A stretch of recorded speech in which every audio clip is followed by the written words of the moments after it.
Welcome to Let Me Fix This. Enjoy the video. In this video, I will show how to make pesto easy. First, let's gather our simple ingredients.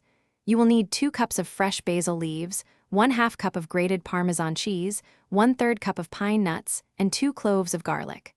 Also, have 1/2 cup of good quality extra virgin olive oil and a pinch of salt ready. These fresh components are key to a vibrant and delicious pesto sauce. Now, let's get blending. Add your fresh basil, pine nuts, garlic cloves, and a small pinch of salt into a food processor. Pulse these ingredients a few times until they are finely chopped and well combined.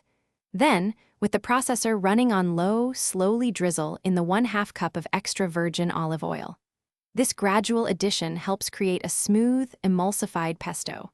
Scrape down the sides as needed. Once your pesto has a smooth consistency, transfer it from the food processor to a mixing bowl. This is where we'll incorporate the 1/2 cup of grated Parmesan cheese. Stir it in gently by hand until it's fully combined. Now, give your pesto a taste. If you feel it needs a little more zing, you can add another small pinch of salt or even a tiny squeeze of fresh lemon juice. It's all about personal preference. To keep your delicious homemade pesto fresh, store any leftovers in an airtight container in the refrigerator. A helpful tip is to pour a thin layer of extra virgin olive oil over the top.